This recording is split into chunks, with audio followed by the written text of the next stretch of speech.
কি এবার পাহাড়, সমুদ্র না জঙ্গল? ঘোরার মজা দ্বিগুণ হবে যদি থাকে মুখরোচক, আপনাদের সব সময় সফরসঙ্গী। মুখরোচক আপনাদের ভালোবাসায় জড়িয়ে 75 বছর পেরিয়ে। ভিডিও কল তো দূরের কথা, মেয়েকে ফোন করতে গেলে আমার ভয় লাগতো। বিয়ের পর থেকে এই জিনিসগুলো আসছে। আমি দেখতে গেলাম মাকে ব্লগে নেবে না, ভিডিওতে নেবে না, তোমার মা দেখতে বাজে। কুকুর বিড়ালকে তাড়ায় না, সেই মাসটাতে আমাকে কি করে ঘরের বউকে বার করে দেয়। যেটা মানে এরকম হ্যাঁ, অষ্টমঙ্গলে অষ্টমঙ্গলে পর্যন্ত এরকম শেয়ার করেছে। অষ্টমঙ্গলে পর্যন্ত মেয়েরা যখন 8 দিন থাকে, বড়রা এসে নিয়ে যায়, সেই রিচুয়ালস পর্যন্ত মানতে দেয়নি, বলে আমাকে একদিন এসে কাটতে বেলা চলে যেতে হয়েছে। দুজনেই আছে সেই দিনের সেই ঘটনার সাক্ষী। প্রথমেই আগে এটা জানতে চাইবো যে এত খবর হচ্ছে, এত কিছু হচ্ছে, তারপরে ওই বাড়ি থেকে এখনো কোনো যোগাযোগ হয়নি কাকিমা? মানে এটা যোগাযোগ করেনি। তোমরা কি করেছিলে যে ঠিকঠাক করানো, যেটা হয় যেহেতু ও কান্নাকাটি করছে? আমাদের সামনেই তো মানে আমরা প্রোগ্রামে যখন যেত সবাই তো একটা মানে টিম হয়ে গেছিলাম না, একটা পাপাইদা, আমি, দিদির মা।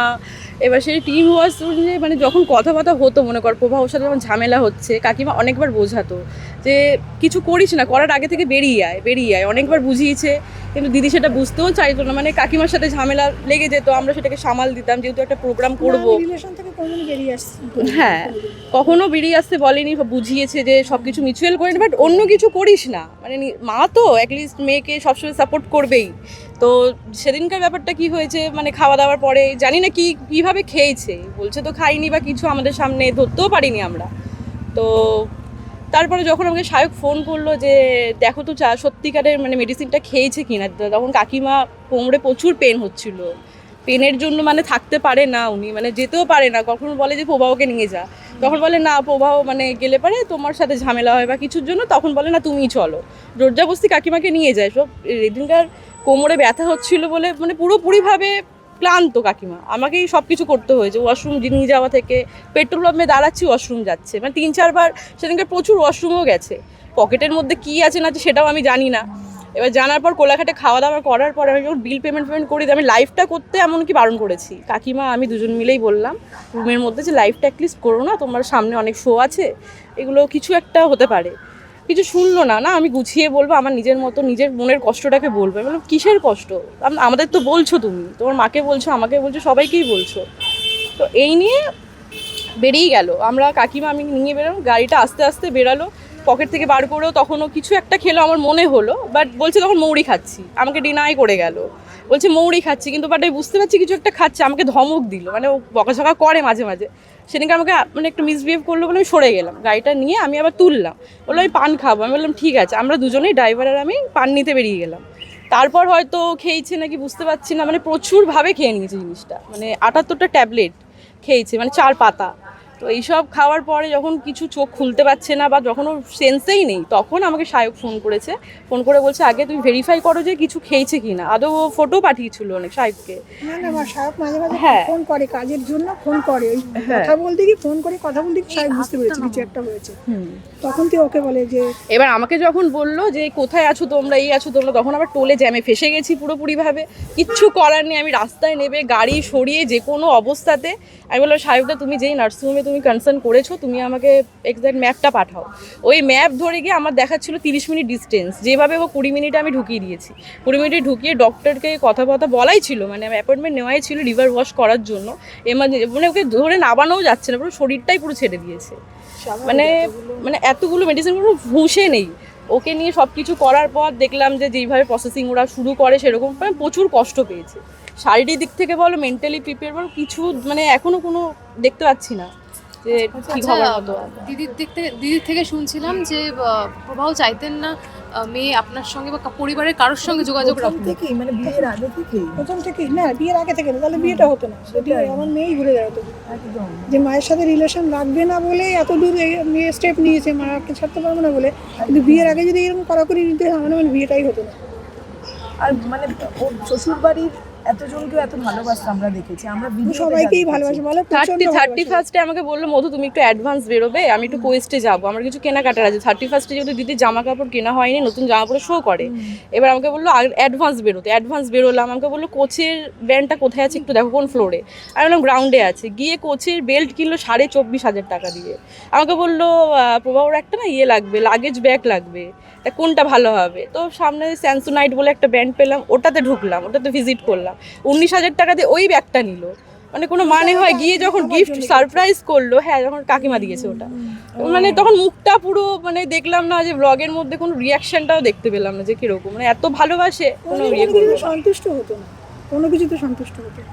প্রবাহকে আমরা দেখেছি ও খুব ভালো রাখতে চাইতো। প্রবাহ কি মানে এই যে ভিডিও করা এগুলো কোনো সমস্যা ছিল প্রবাহ? মানে কোনোদিন এরকম হয়েছে? কারণ ভিডিও ব্লগ ভিডিও নিয়ে কোনো সমস্যা কিছু কোনোদিন নেই। কিছু বলে মেন সমস্যা কাকিমাকে শোতে যেতে দেবে না, মানে কাকিমার কোনো যোগাযোগ থাকবে না, থাকবে না। সেটা আমি জিজ্ঞেস করেছিলাম যে আমি কি করেছি, আমি এত তো ওদের কাছে কেন খারাপ করি, কি করি সেটা প্রমাণ দাও তোমরা, আমার কি ফল্ট আছে তোমরা সেটা বলো। আমি বললাম না, খুনি আসামিদেরও মানুষ বলে খুন করেছে, কিন্তু আমি কি অন্যায়টা করি সেটা আমাকে প্রমাণ দেখাও তোমরা, যার জন্য মেয়ের সাথে আমি যোগাযোগ রাখতে পারবো না। আমি যদি সত্যি খারাপ, আমি মেয়ে কি যোগাযোগ রাখতো? মেয়ে আমি আর সেটা প্রমাণ দেয়, কোনো উত্তর ছিল না, কোনো উত্তর ছিল না যে আমি কি অন্যায়টা করেছি, মেয়ের সাথে আমি যোগাযোগ রাখতে পারবো না। আমি দিনে 10 বার করে ফোন করি। আমি 28 বছরের বয়স করে একটা মেয়েকে বিয়ে দিয়েছি, আর মেয়ের কিন্তু আমি খোঁজ ওতপ্রোত মধ্যে সবসময় থাকতাম। আমার মেয়ে স্কুল কলেজ সবসময়, কলেজেও আমি গিয়ে আমি বসে থাকতাম নিচে, মেয়েকে একা কোনোদিন বেরোতো না, নিচে বসে থাকতাম, কলেজ শেষ হতো, তারপর আমি নিজের কলেজ সাক্ষী নেতাজিনগর ডে কলেজ সাক্ষিয়েছি। এইভাবে আমি ওর সঙ্গে জড়িয়েছিলাম। সেই মেয়েটা যখন চলে গেছে না, প্রত্যেক মায়েরই মনে হয় একটা ডিপ্রেশন হয়, মেয়েরা চলে গেলে, লক্ষ্মী ঘর থেকে বিদায় হলে খালি হয়ে যায় মানুষ। তা আমার মেয়েও তাই হয়েছিল। আমি যদি মেয়েকে একটু ফোন করতাম, হ্যাঁ আমি জানি আগেরকার দিনে মায়েরা কোনো যোগাযোগ করতে পারে না, চিঠির মাধ্যমে হতো, এখন ফোনে সব কিছু হয়। ভিডিও কল তো দূরের কথা, মেয়েকে ফোন করতে গেলে আমার ভয় লাগতো।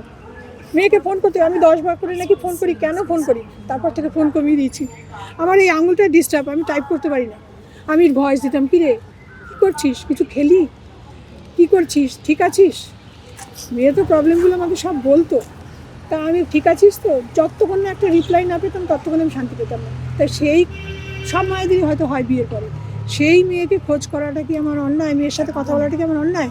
আর মেয়েকে আমি দেখতে খারাপ বলে কি মেয়ে আমার এখনো মাতৃত্বের দাম নেই?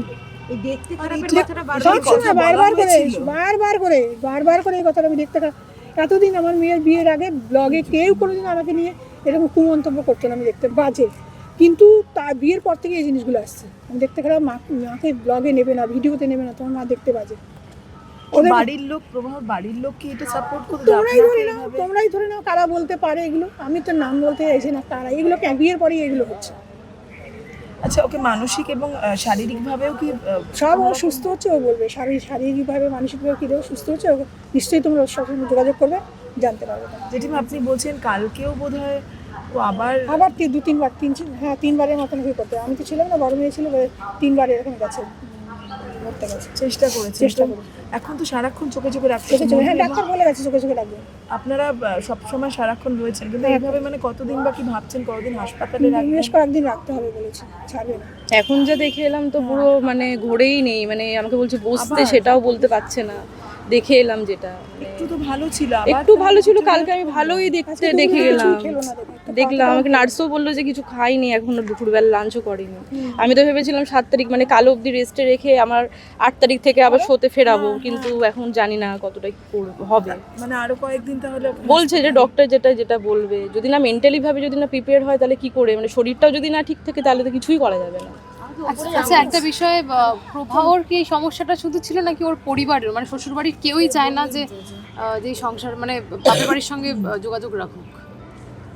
তো শ্বশুর প্রথম দিকে হয়েছিল, ফ্যামিলির সাথে যোগাযোগ রাখতে পারে না, শেষের দিকে যেটা হলো মাঝখানে একবার খবরও পেয়েছিলাম আমি যে ঘর থেকে বার করে দিয়েছিল, কাকিমার বাড়িতে ছিল, এটাও তো উচিত ছিল না বার করে দেওয়াটা, তাও হ্যাঁ মেয়ে জোর করে গেছে বারবার করে, তাও ঠিক ছিল, মানে মানিয়ে নিয়ে গুছিয়ে নিয়ে সবকিছু ছিল। পুলিশও ফোন করেছিল চন্দননগর থানা থেকে যে তোমাদের কিছু সমস্যা হচ্ছে কিনা, দিদি তখন বলেছিল না আমার এখন কোনো সমস্যা নেই, আমি এখন ভালো আছি। মানে যখন বার করে দেয় 2 মাস থাকে কাকিমার বাড়ি, তারপর থেকেও ঠিক ছিল, 2 মাস ছিল, প্রায় 2 মাস মানে বার করে দিয়েছিল, তাড়িয়ে দিয়েছিল ঘর থেকে। তখন প্রবাহ কিছু বলেনি যে না কিছু না, ওকে বার করে দিয়েছিল। সবসময় বলতো বেরিয়ে যাও না, আছো কেন বাড়িতে, বেরিয়ে যাও না, আছো কেন, সবসময় কথা বলতো। তোমার তো যাওয়ার জায়গা নেই, ওর যাওয়ার জায়গা নেই। প্রচুর ভাবে কান্নাকাটি, যে কাউকে কুকুর বিড়ালকে তাড়ায় না সেই মাসটাতে আমাকে কি করে ঘরের বউকে বার করে দেয়, যেটা মানে আমাদের এরকম, বাঙালিরা বলে ভাদ্র হ্যাঁ। মাস, কার্তিক মাসে ভাদ্র মাসে অষ্টমঙ্গলে বের করে পর্যন্ত এরকম শেয়ার করেছে, অষ্টমঙ্গলে পর্যন্ত মেয়েরা যখন 8 দিন থাকে বরেরা এসে নিয়ে যায়, সেই রিচুয়ালস পর্যন্ত মানতে দেয়নি, বলে আমাকে একদিন এসে কাটতে বেলা চলে যেতে হয়েছে, কারণ মায়ের বাড়িতেও থাকতে দেয়নি অষ্টমঙ্গলাতে। আচ্ছা, একটা লাস্ট যে রেজিস্ট্রিটা যেহেতু হয়নি, বিয়েটা কি অস্বীকার করার কোনো রকম চেষ্টা করছে এখন? আমি জানি না গো, সেটা তোমরা জনসাধারণ বা তোমরা বিচার করো যে এটা মানেটা কি, এর মানে কি। রেজিস্ট্রি করবে না মানে মা বাবা করতে বারণ করেছে বলে করবে না, এই নিয়ে মানে কার মা ঝামেলা। বাবা বারণ ওর করেছে? প্রভাবর মা বাবা।